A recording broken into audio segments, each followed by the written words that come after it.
మనకి వందనాలు. మీ అందరికీ నా వందనాలండి. ప్రభు మనకి రోజున వాగ్దానం కొరింథీయులకు రాసిన 2వ పత్రిక 6వ అధ్యాయము 2వ వచనం.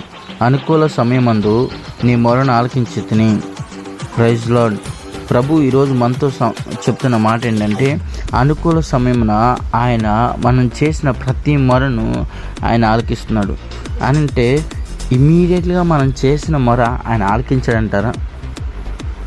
అంటే ఎందుకు అనుకూల సమయమునే ఆయన ఆలకిస్తాడు అనే దాన్ని ఇక్కడ ఒక్కసారి మనం పరిశీలన చేసుకుంటే, దానియేలు జీవితంలో కూడా ఆయన మొరపెడుతూ ఉన్నాడు. ఇజ్రాయేల్ గురించి, ఇజ్రాయేల్ ప్రజల జీవితాల గురించి, వాళ్ళ జీవితంలో ఏదైతే ఇబ్బందులు ఉన్నాయో, వాళ్ళ జీవితంలో ఏదైతే బానిస సంఖ్యలు ఉన్నాయో, ఏదైతే సమస్యల వలె ఉందో ఆ సమస్యల గురించి, ఆ గొప్ప విడుదల, నెమ్మది, క్షేమం రావాలన్న ఉద్దేశంతో దేవుడు వాళ్ళతో మాట్లాడుతున్నప్పుడు, వాళ్ళతో దేవుడు వాళ్ళ జీవితంలో ఒక గొప్ప కార్యాలు చేయాలనే ఉద్దేశంతో దానియేలు దేవునికి మొరపెడుతూ ఉన్నప్పుడు, దేవుడు ఆ మొర రీచ్ అయ్యేసరికి చాలా టైం పట్టిందంట దేవుని దగ్గరికి.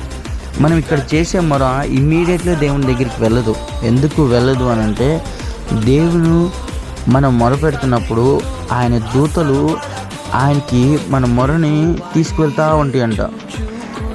ఒకసారి యాకోబు గారు దర్శనం చూసినాడంట. ఏంటంటే ఆకాశానికి భూమికి 2 నిచ్చెనలు ఉన్నాయంట. ఒక నిచ్చెనలో ఒక దేవదూతలంట గంపలు ఎత్తుకొని పైకి వెళ్తూ ఉన్నాయంట. కొన్ని దేవదూతలంట ఆకాశం నుంచి దిగుతూ ఉన్నాయంట. అవి ఖాళీ గంపలు తీసుకొని వస్తూ ఉన్నాయంట.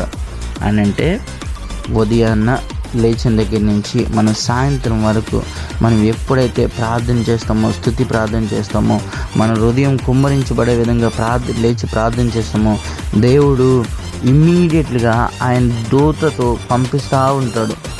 ఆ ప్రార్థన, ఆ దూత ఆ గంపలో తీసుకొని వెళ్ళిపోయి దేవుని సన్నిధిలో చేరమొస్తాయి. మనం ఎప్పుడైతే ఆయన్ని స్తుతించి ప్రార్థన చేస్తామో, ఆ స్తుతి ప్రార్థన దేవుడు ఖచ్చితంగా మన జీవితంలో మన ఎడల అద్భుత కార్యం చేస్తాడు. మన జీవితంలో అద్భుత కార్యం చేస్తాడు, ఆశ్చర్యకార్యాలు చేస్తాడు.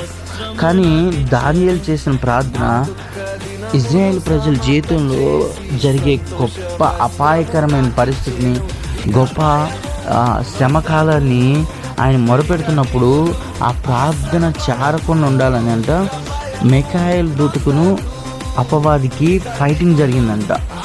వాళ్ళిద్దరికీ చాలా ఫైట్ జరిగిందంట. ఆ ఫైట్ జరగడం వల్ల, ఆ యుద్ధం వల్ల ఆ ప్రార్థన చేరడానికి చాలా టైం తీసుకుంది. ఆ యుద్ధం జరగడం వల్ల ఆ ప్రార్థన ఇమ్మీడియట్గా చేరల. కానీ ఈరోజు ప్రభువారు మనతో చెప్తున్నా ఏంటంటే, అనుకూల సమయం ముందు నీ మొర ఆలకించుకుని.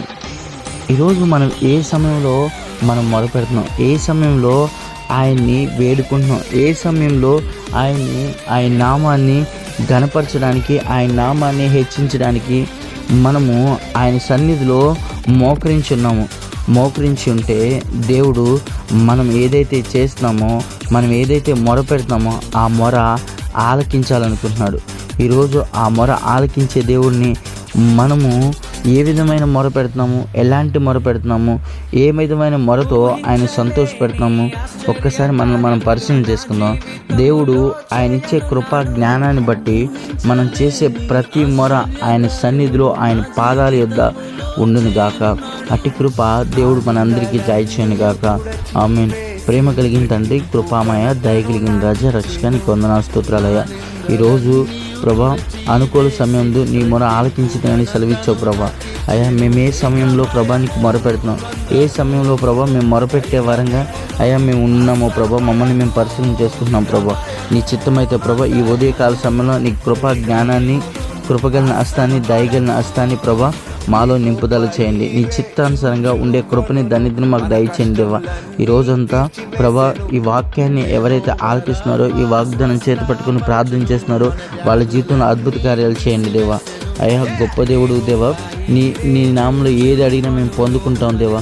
అట్టి జ్ఞానాన్ని, కృపను మాకు దయచేస్తున్నందుకు దేవా నీకు వందనాలు, స్తోత్రాలు చెల్లిస్తున్నాను దేవా. నీ బిడ్డని జ్ఞాపకం చేసుకోండి. యూట్యూబ్ ద్వారా వింటున్న ప్రతి ఒక్క బిడ్డ జీవితంలో ప్రభా నువ్వు గొప్ప కార్యాలు, ఆశ్చర్య కార్యాలు, ఘనమైన కార్యాలు అయ్యా నీ బిడ్డల జీవితంలో చేస్తున్నందుకు నీకు వందనాలు, స్తోత్రాలు చెల్లిస్తాం. నీ చిత్తంలో ప్రభా ఈ ప్రార్థన ఆలకించి ప్రభా మాకు జవాబు దయచేయండి ప్రభా. అవసరతలు అక్రతలు సమస్తం ఎరిగి ఉన్నావు దేవా. సమస్తం నీ మా నామానికి మహిమార్థంగా జీవించే బిడ్డలుగా మేము ఉండడానికి సహాయం చేయమని ఘనత మహిమ ప్రభావాలు మీరు మాత్రం యేసు పరిశుద్ధ నామములో వేడుకుంటున్నాను తండ్రి. ఆమేన్.